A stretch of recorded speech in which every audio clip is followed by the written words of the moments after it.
This year's Halloween Horror Nights have been absolutely epic, but what made them stand out for us this time? If you're a fan of this channel, you already know. Universal went all out with their animatronics this year, and today, we're taking a look at the best ones from HHN24.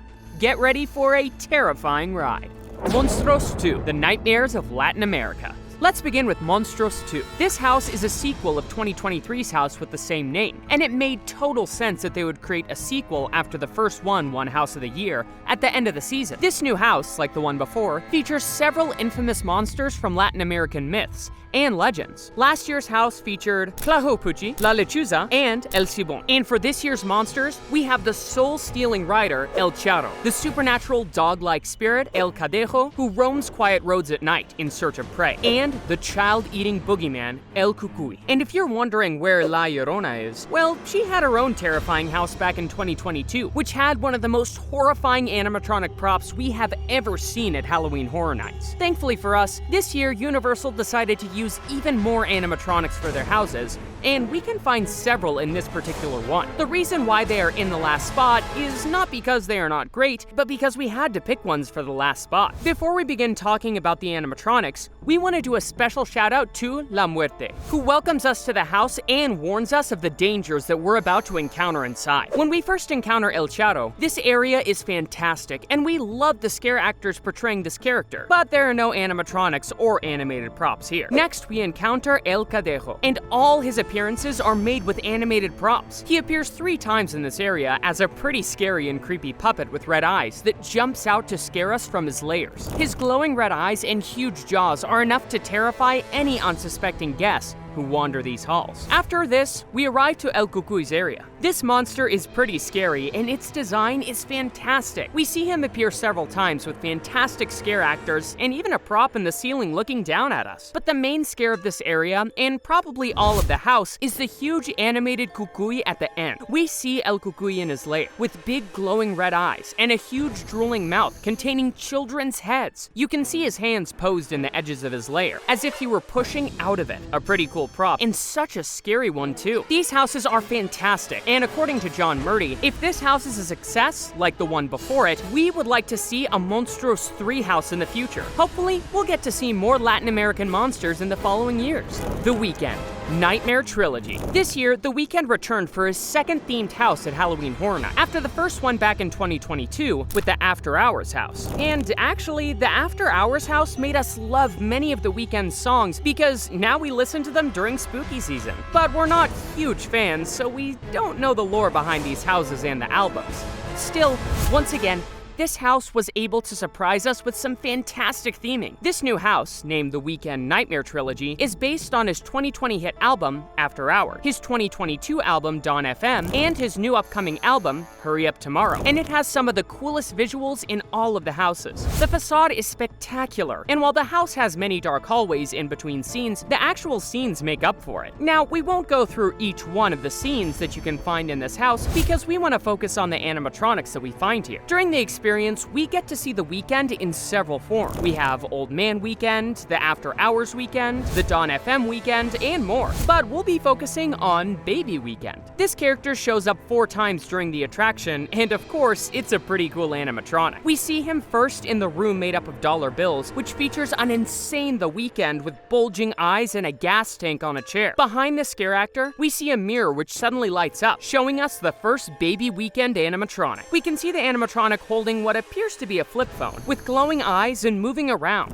Then, in another scene, where we enter a bathroom, we see him inside a bathtub with a very suspicious red liquid. This time, he is also moving his arms up and down while looking around the area. The next scene where we see one of these animatronics is in a surgery room, where we see a scare actor with a tank of gasoline standing next to the Weeknd, laying on a bed with the animatronic Baby Weeknd coming out of his body. This animatronic looks just like the rest, except for the tiny wings that it has on its back. And the last, and probably the creepiest, can be found at the end of the house. This prop has the Weeknd being split in half. One half is the after hours, and the other is the old man. And right in the middle, we see what's splitting him in half is Baby Weekend on a winged insect body. Pretty creepy if you ask us. We place these animatronics on this spot because they are more intricate than the ones in the monster's house. But while they are fantastic and very spooky, we have many more to come that we liked much better. Ghostbusters, Frozen Empire. We know that this was not one of people's favorite houses this year, but for us it's pretty difficult not to enjoy something that has to do with Ghostbusters. Now, we did not find this house to be that scary, it was more fun, and it had some very interesting scenes that we enjoyed very much. The special effects and attention to detail in every scene were fantastic. Outside the house at the end of the queue, we see Ray's occult shop with a hot dog stand with Slimer popping out. And on the other side, we see a taxi with the animated cab driver Ghost. That was probably recycled from the Ghostbusters house in 2019. There are several moving props inside this house, like the sewer dragon, some terror dogs, and of course Slimer, who we see twice during this house and sprays water directly towards us. But we're here to talk about one of the best things to come out of the new Ghostbusters movies, the Mini Puffs. These little guys became fan favorites since they appeared in Ghostbusters Afterlife. They are pretty funny and cute. There's something so awesome about seeing such cute characters be so evil, and we love them, so of course it was fantastic to be able to see them while walking the halls of the Ghostbusters Frozen Empire house. These animated props are so cute. You see the first one when we enter Ray's occult shop. They are everywhere, but it's pretty easy to miss them, so be sure to open your eyes and look around. Some of them are static, but you can see one of them moving around with a pencil in its hand. Next, we see them again entering the New York sewers. This Mini Puff is seen riding a rat, and while the rat does not move, the Mini Puff moves its head and arms around. Then, in the Ghostbusters firehouse, you can see them causing mayhem in the lab area, but at least they're having fun. Maybe with the exception of this one who's melting in coffee. These characters are very fun, and we love seeing them in this maze. And their size and fluid movements make us appreciate them so much, so they had to appear on this list. Chucky. Not all of Halloween Horror Nights animatronics can be found inside the houses, as you will see in the next few entries. And that's the beauty of this event, that you get to see so many things even if you're not inside the actual attractions. One of Universal's favorite characters to bring to Horror Nights is Chucky, and we love every time he appears. In our latest video, we talked about last year's house, Chucky Ultimate Kill Count, where there were so many fantastic animatronics. So if you haven't watched that video, go check it out. And this year, Chucky came back in two different forms. First, he has his own attraction in the DreamWorks Theater on the upper lot, an all-original live talk show called Late Night with Chucky. This is a pretty fun attraction, where you can submit questions for Chucky to answer via a QR code available in the lobby of the theater. Then, you get to enter the theater and become an audience member in Chucky's show. He appears and answers several questions that people asked before they entered the room. We seriously enjoyed this attraction and laughed so much during it. But this Chucky is not in an animatronic form. It's a fantastic interactive puppet that looks so real. So why is Chucky on this list? Well, there's an actual Chucky animatronic that you can see up close during the event. You can see him at Chucky's dive bar on the upper lot. Here you can get 3 different Chucky-inspired cocktails and have a pretty spooky bartender mixing them. This Chucky animatronic is right at the end of the bar, inside a glass case. But you can see Chucky mixing drinks and saying different phrases. This animatronic was probably reused from one of the many animatronics that were used for Chucky's house last year, and we loved seeing him this way for this year's event. So he had to be on this list. And if you want to see more of Chucky during this year's Horror Nights, you can also go to the main Universal store, where you will see 4 screen-used dolls, including Tiffany. We've arrived at the top 3 entries for this video. So if you have enjoyed this video so far, don't forget to leave a like and subscribe. Mexican Skulls. These animatronics were a great surprise from us, and we enjoyed seeing them very much. The first one that we found was in the Dia de los Muertos Plaza area in the upper lot at Universal Plaza. This is a fantastic area where you can find specialty food and drinks and all the types of decor and characters based on the Dia de los Muertos fest. You can find Catrinas, sugar skulls, and papel picado. And in one of the areas, you can see an animatronic skeleton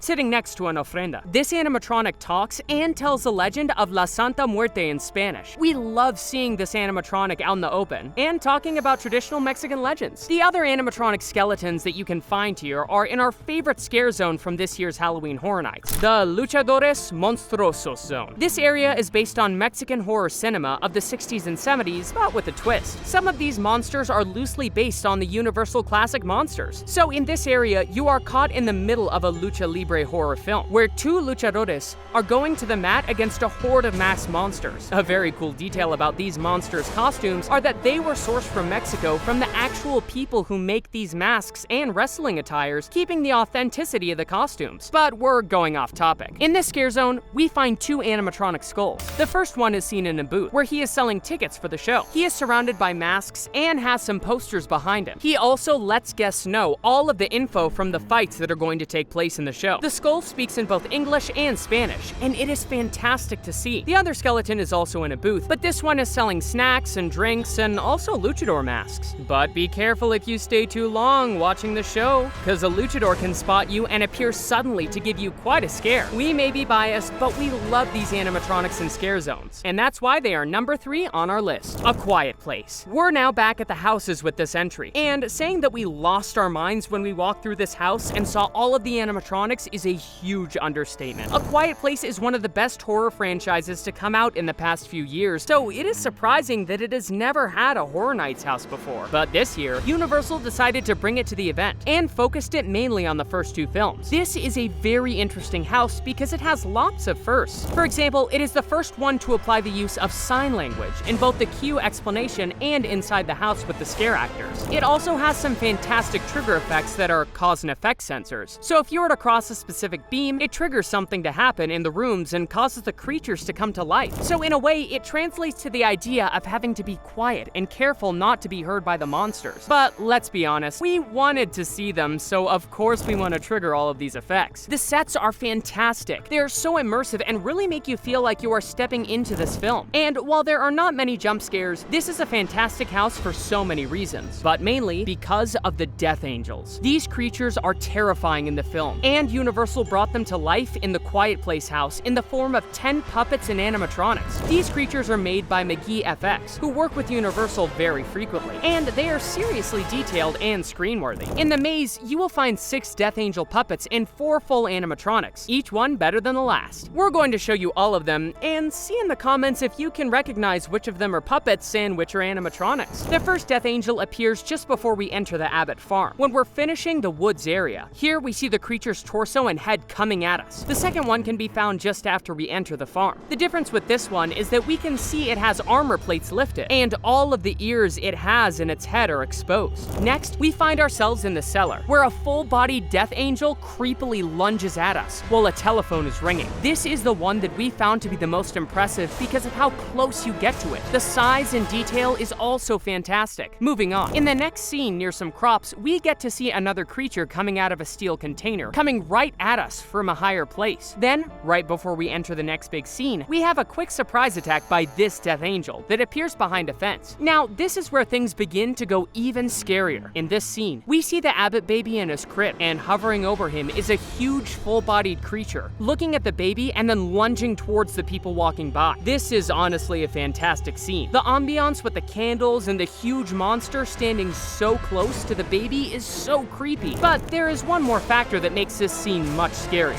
If you watch the movies, you know that in this scene, the basement flooded, and you can see that the creature in this part is standing in the water. So if you have submechanophobia, this is an extra creepy factor. We then move over to the Spring Creek Railroad Station, where we see a destroyed train car, and coming out of it, you can find, you guessed it, another Death Angel. This is the tallest one we've seen so far in the maze, and it is pretty creepy and imposing. It opens and closes its jaws, showing all of its teeth, and it has all of its ears exposed. There's been so many creatures so far, and we still have 3 left. The next one can be found behind a brick wall, and it resembles the ones from the beginning of the maze, so it's not as impressive as some of the other ones that we've seen so far. Then we enter Lennox Steel, where another huge creature attacks us. This one coming out of a container and is being hurt by the high-pitched frequency waves that we hear around us. Its armor plates moving as it moves around in pain. You might think the maze is over, but there is one more surprising jump scare waiting for you in the last room, where one last and pretty creepy Death Angel appears suddenly. This is a fantastic maze,